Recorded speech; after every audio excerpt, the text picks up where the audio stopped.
I'm Bill Johnson. Around here, they just call me Dad. I've been trying to read, but I just can't seem to do it. I keep thinking about today, Thanksgiving Day. We Johnsons had a good Thanksgiving, the best we've ever had. And I can't help thinking that what made it better was a real feeling of thankfulness. And that's odd, too, when you consider the shape things were in when I got home from work yesterday.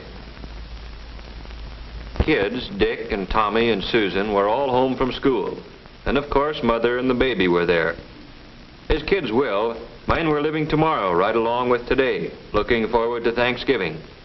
And like most men, I'm glad it was Mother instead of me who had to break the news to them. Tomorrow's Thanksgiving. Turkey and dressing and pie and cake. And fruit salad and whipped cream and cranberries. Gee, I can hardly wait. Me too. Well, you know, children, we've had a lot of expenses this month, and, well, your father and I thought that... Well, the truth of the matter is, there just won't be any turkey this year. No turkey for Thanksgiving? Oh, I'm going to make a pumpkin pie. We'll have plenty to eat, but, well, we'll just have to get along without turkey. Mom, you don't mean it. It won't be Thanksgiving at all. Even the Pilgrims had a feast. After all, isn't that what Thanksgiving's for?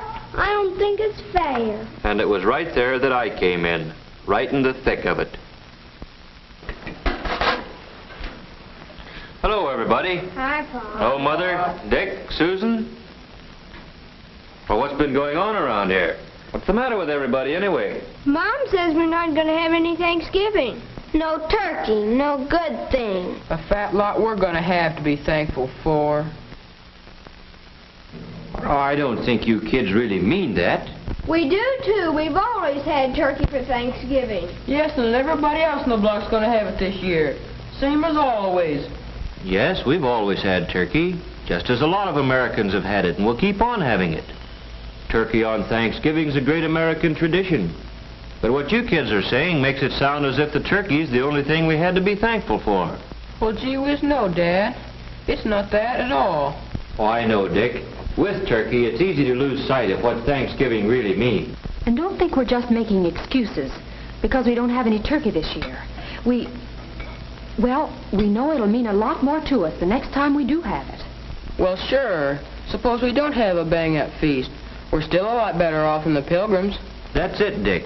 Do you other kids see what Dick's trying to say? Turkey or no turkey, we've still got all the freedoms and privileges the Pilgrims gave us. And out of those privileges have come a lot of things. Things the Pilgrims never even dreamed of. Why, we could make a list a mile long. Why don't we do it? But now, hold on a minute. You've got the idea, but it isn't something you can write down like a grocery list. You've got to feel it down deep before you can really be thankful for anything. I tell you what let's do. Let's take a little more time to think this over. When you get right down to it, there are some pretty tough decisions in making up your mind what means the most to you. Your life? Sure, that's one thing you can't get along without. But do you know that there are some places in the world today where you have to get along without just about everything else? Golly, Daddy. I guess I kind of got carried away. But I'll bet you one thing. If we really think over what we have to be thankful for, when we sit down to whatever Mother fixes to eat tomorrow, we'll be one family in America that will really have a Thanksgiving dinner. Well, that's how it got started. The Johnsons didn't have any turkey.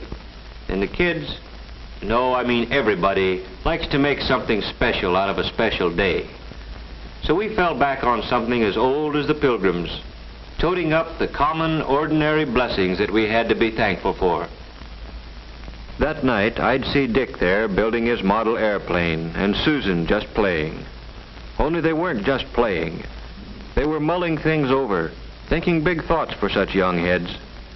And as for Mother and Tom and baby Janet, and yes, me too, it was as if we had our eyes open for the first time. Things there were to appreciate in just any ordinary day in America. When we took our places around the table and we were ready. And then, well, we all knew it. There are some things you just can't say.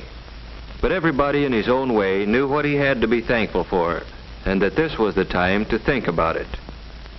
Tom was first. I am thankful for getting plenty to eat all the time, with extras that count, like cookies and milk after school. Like Mom says, I'm hungry all the time anyway, and if I didn't live in a country where there was plenty to go around, golly. And I'm thankful for the free public library, where I can get books about adventure. Jack London, Richard Halliburton. Gee, the way they tell a story, it's as good as being there yourself. And it's free, with only a library card.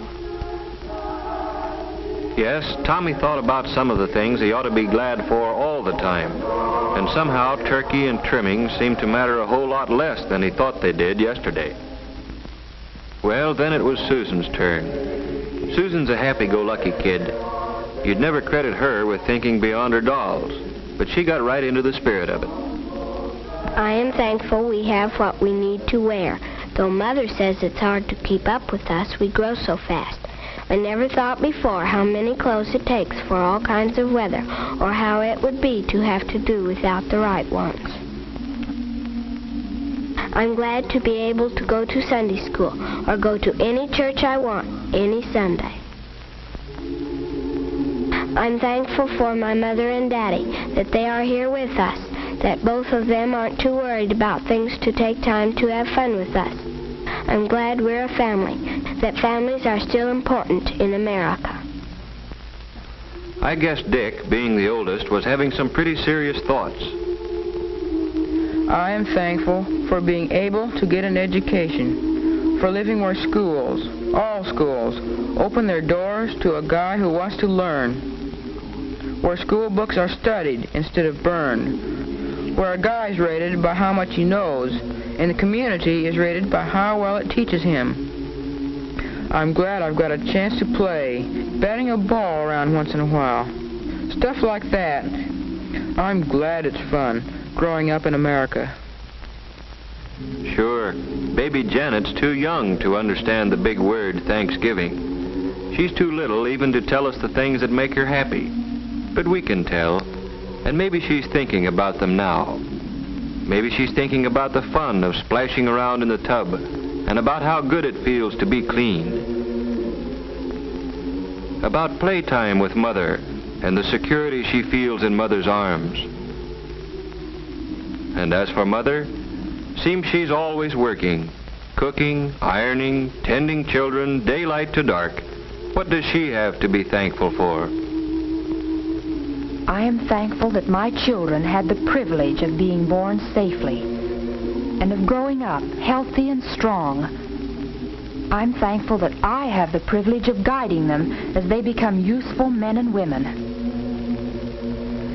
And I'm thankful for all the things our American system makes possible for the Smiths and the Browns and the Johnsons. For washing machines, hot water out of a tap, and a telephone to call the doctor when one of the family is sick. A car to get Dad to work.